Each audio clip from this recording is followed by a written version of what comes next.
الدین الخالص. الحمد لله نحمده ونستعينه ونستغفره ونعوذ بالله من شرور أنفسنا وسيئات أعمالنا من يهده الله فلا مضل له ومن يضلله فلا هادي له وأشهد أن لا إله إلا الله وحده لا شريك له وأشهد أن محمدا عبده ورسوله يا أيها الذين آمنوا اتقوا الله حق تقاته ولا تموتن إلا وأنتم مسلمون يا أيها الناس اتقوا ربكم الذي خلقكم من نفس واحدة وخلق منها زوجها وبث منهما رجالا كثيرا ونساء واتقوا الله الذي تساءلون به والأرحام إن الله كان عليكم رقيبا يا أيها الذين آمنوا اتقوا الله وقولوا قولا سديدا يصلح لكم أعمالكم ويغفر لكم ذنوبكم ومن يطع الله ورسوله فقد فاز فوزا عظيما أما بعد فإن أصدق الحديث كتاب الله وأحسن الهدي هدي محمد صلى الله عليه وسلم وشر الأمور محدثاتها وكل محدثة بدعة وكل بدعة ضلالة وكل ضلالة في النار. أعوذ بالله السميع العليم من الشيطان الرجيم. بسم الله الرحمن الرحيم. لن ينال الله لحومها ولا دماؤها ولكن يناله التقوى منكم كذلك سخرها لكم لتكبروا الله على ما هداكم وبشر المحسنين. برادران اسلام، بزرگوں اور دوستوں، اسلامی ماں اور بہنوں، تمام جسم کی تعریف اللہ رب العالمین کے لیے ہے اور درود و سلام نازل و آخری نبی محمد عربی صلی اللہ علیہ وسلم پر. اللهم صل على محمد وعلى آل محمد كما صليت على إبراهيم وعلى آل إبراهيم إنك حميد مجيد. اللهم بارك على محمد وعلى آل محمد كما باركت على إبراهيم وعلى آل إبراهيم إنك حميد مجيد. سامعین کرام، آج ہمارے لیے بے حد مسرت اور خوشی کا مقام ہے. مسرت اور خوشی کا مقام اس لیے کہ ہم جد امجد سیدنا ابراہیم علیہ السلام خلیل الرحمن کی یاد تازہ کرنے جا رہے ہیں. برادران اسلام، اللہ رب العزت نے حضرت ابراہیم علیہ السلام کو مختلف طریقوں سے آزمایا. چنانچہ اللہ رب العالمین ارشاد فرماتا ہے: وَإِذِ ابْتَلَىٰ إِبْرَاهِيمَ رَبُّهُ بِكَلِمَاتٍ فَأَتَمَّهُنَّ قَالَ إِنِّي جَاعِلُكَ لِلنَّاسِ إِمَامًا قَالَ وَمِن ذُرِّيَّتِي قَالَ لَا يَنَالُ عَهْدِ الظَّالِمِينَ. جب اللہ رب العزت نے حضرت ابراہیم کو مختلف طریقوں سے آزمایا، مختلف امتحان میں ان کو ڈالا، ہر طرح سے ہر آزمائش میں اللہ رب العزت نے ان کو کامیاب پایا کہ ہر طرح سے ابراہیم اللہ رب العزت کی آزمائشوں میں کامیاب نکل رہے ہیں.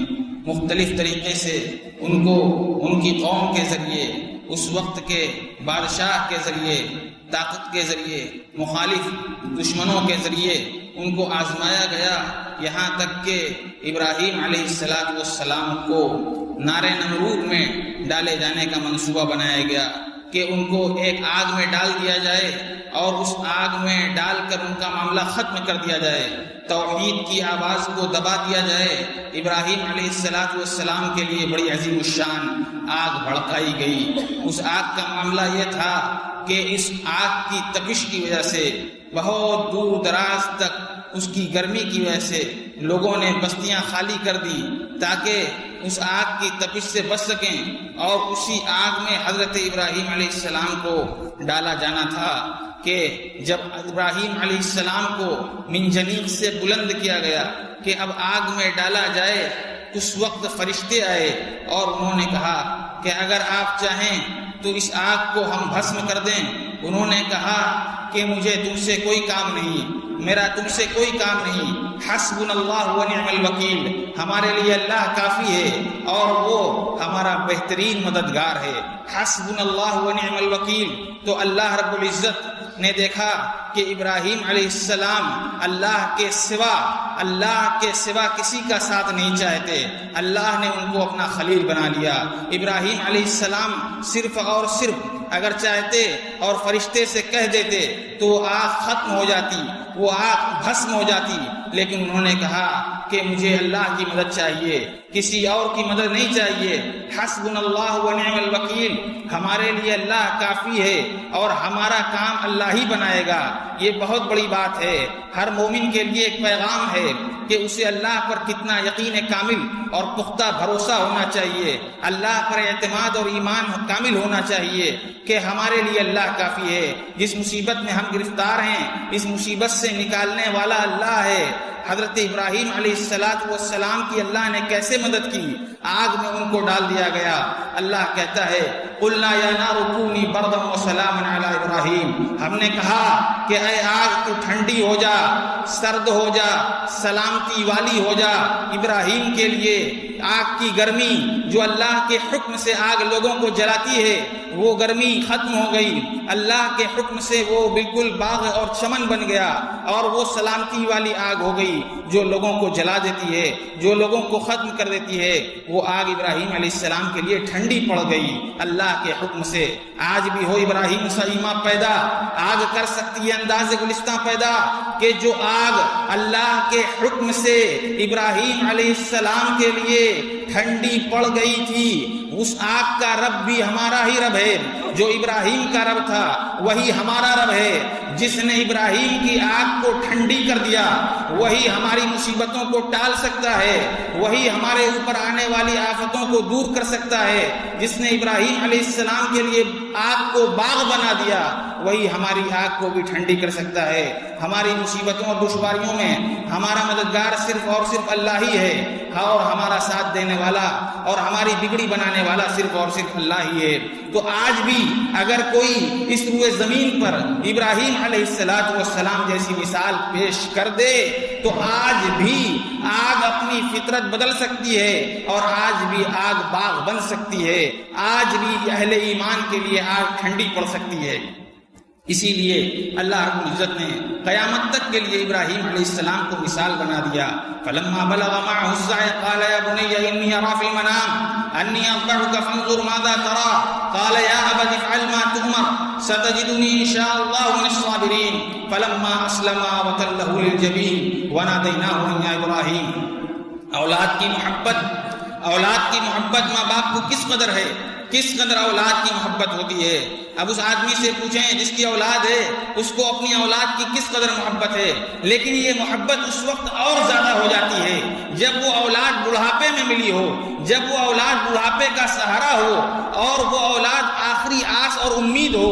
اس وقت وہ اولاد جو آدمی کو ملی ہے، جو آدمی کا ساتھ دینے کے لیے اب تیار ہو چکی ہے، اب چلنے پھرنے لائق جب اسماعیل علیہ السلام ہو گئے تو اللہ کا حکم ہوا کہ اسماعیل کے گردن پر ابراہیم تو چھری چلا دے۔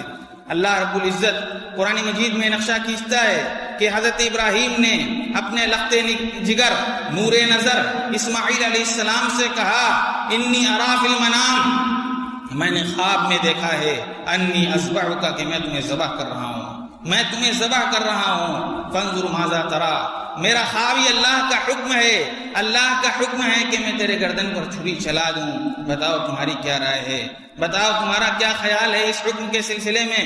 آج سے پہلے کبھی ماں باپ کی، اولاد کی، اپنے باپ کے ساتھ یہ گفتگو کسی نے نہیں سنی تھی۔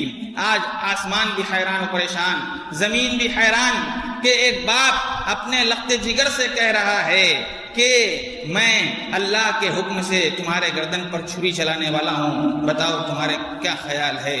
جو باپ کا خون تھا وہی خون اسماعیل علیہ السلام میں دوڑ رہا تھا، اللہ کی تابع فرمانبرداری کا، اللہ کی اطاعت کا، اور اللہ کی اطاعت کا یہ جذبہ ان کے اندر بھی تھا۔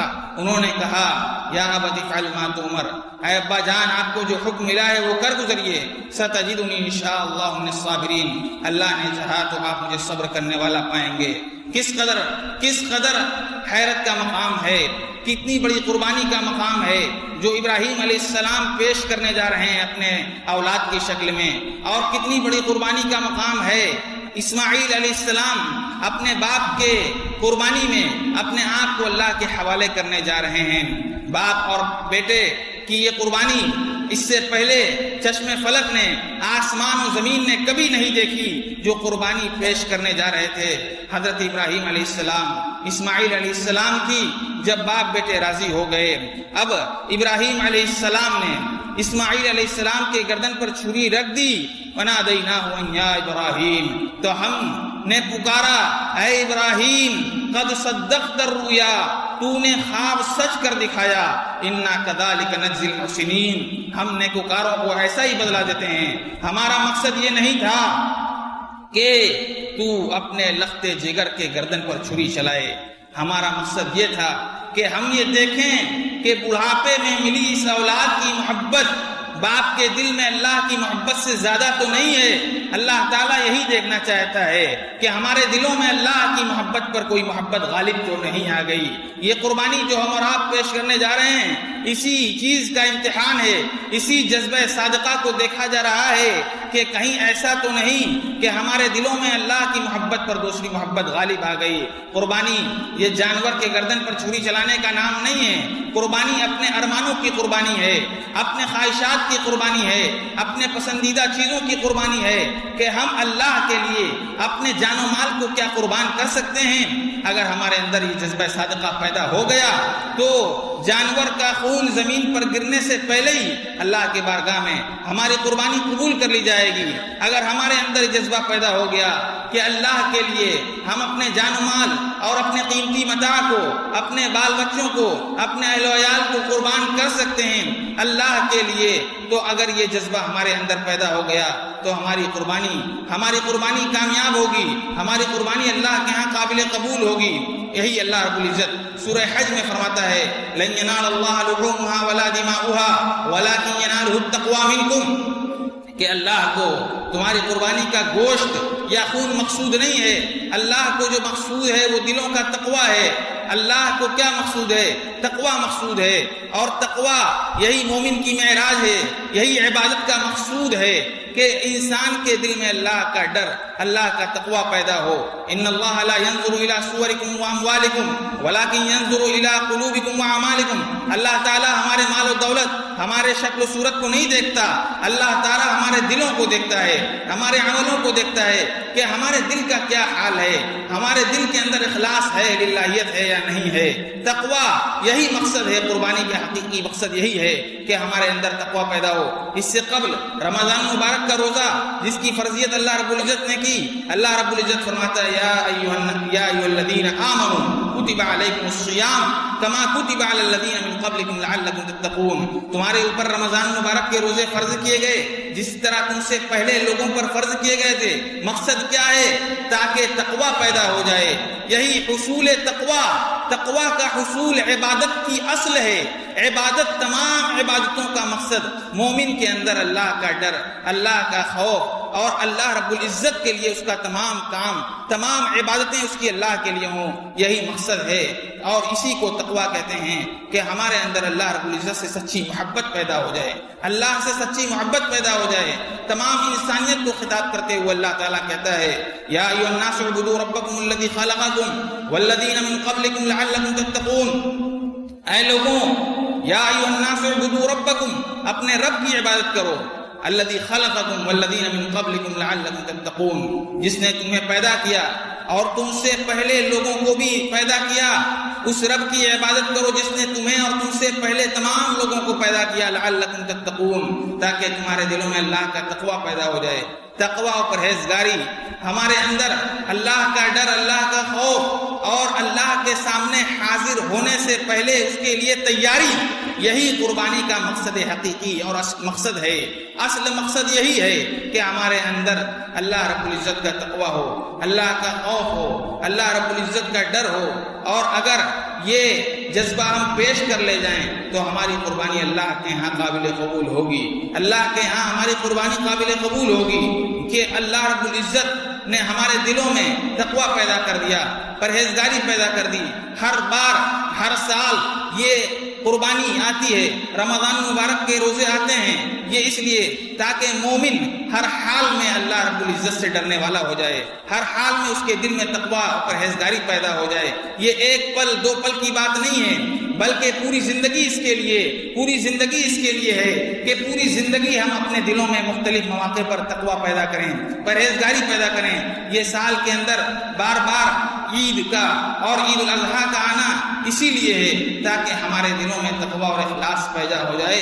قل ان صلاتی ونسکی ومحیای ومماتی للہ رب العالمین۔ اللہ تعالیٰ کہتا ہے کہ اے نبی محمد عربی صلی اللہ علیہ وسلم آپ کہہ دیجئے کہ بے شک میری نماز، میری تمام عبادتیں، میری قربانیاں، میرا روزہ، میرا حج اور تمام جملہ عبادتیں اللہ رب العالمین، میری زندگی اور میری موت سب کچھ اللہ کے لیے ہے۔ تمام چیزیں، مومن کی تمام چیزیں اللہ کے لیے ہیں، اس کی ایک ایک زندگی کی ایک ایک نیکی، اس کا ایک ایک کام، اس کا جینا مرنا، اس کی تمام کے تمام عبادتیں، اس کی قربانیاں سب کچھ اللہ رب العالمین کے لیے ہیں۔ اللہ تعالیٰ اپنے نبی کو اس بات کا حکم دے رہا ہے، فَصَلِّ لِرَبِّكَ وَانْحَرْ، کہ اپنے رب کے لیے نماز پڑھیے، اپنے رب کے لیے قربانی کیجیے۔ ہماری نماز، ہماری عبادتیں، ہمارا روزہ، ہمارا حج، ہماری زکوٰۃ، ہماری نماز اور ہماری قربانیاں سب کچھ اللہ رب العالمین کے لیے ہونی چاہیے۔ یہی قربانی کا مقصد حقیقی ہے۔ اللہ رب العزت سے دعا ہے کہ الہ العالمین تو ہمارے دلوں میں تقوی پیدا کر دے اور ہمارے قربانی کے اندر اخلاص پیدا فرما دے اور ہماری قربانیوں کو قبول فرما لے، اور جو کچھ بھی ہم عبادت کر رہے ہیں ہماری تمام جملہ عبادتوں کے اندر اخلاص پیدا فرما دے، اور ہماری چھوٹی موٹی جو بھی عبادتیں ہیں، جو بھی نیکیاں ہیں ان کو قبول فرما لے۔ جب تک دنیا میں زندہ رکھ، اسلام پر زندہ رکھ، اور جب ہمارا خاتمہ ہو کلمہ توحید لا الہ الا اللہ محمد رسول اللہ ہو۔ آمین۔ بارک اللہ لنا ولکم فی القرآن المجید ونفعنی وإیاکم فی الآیات والذکر الحمید، انہ تعالی جواد کریم ملک بر رؤوف رحیم۔ اللہ اکبر، اللہ اکبر، لا الہ الا اللہ، واللہ اکبر، اللہ اکبر وللہ الحمد۔ الحمد للہ الذی لم يتخذ ولدا ولم يكن له شريك في الملك ولم يكن له ولي من الذل يكبره تكبيرا۔ إن الله وملائكته يصلون على النبي يا أيها الذين آمنوا صلوا عليه وسلموا تسليما۔ اللهم صل على محمد وعلى آل محمد كما صليت على إبراهيم وعلى آل إبراهيم إنك حميد مجيد۔ اللهم بارك على محمد وعلى آل محمد كما باركت على إبراهيم وعلى آل إبراهيم إنك حميد مجيد۔ ربنا آتنا في الدنيا حسنة وفي الآخرة حسنة وقنا عذاب النار۔ عباد الله رحمكم الله، إن الله يأمر بالعدل والإحسان وإيتاء ذي القربى وينهى عن الفحشاء والمنكر والبغي يعظكم لعلكم تذكرون۔ واذكروا الله يذكركم وادعوه يستجب لكم ولذكر الله أكبر والله يعلم ما تصنعون۔ الله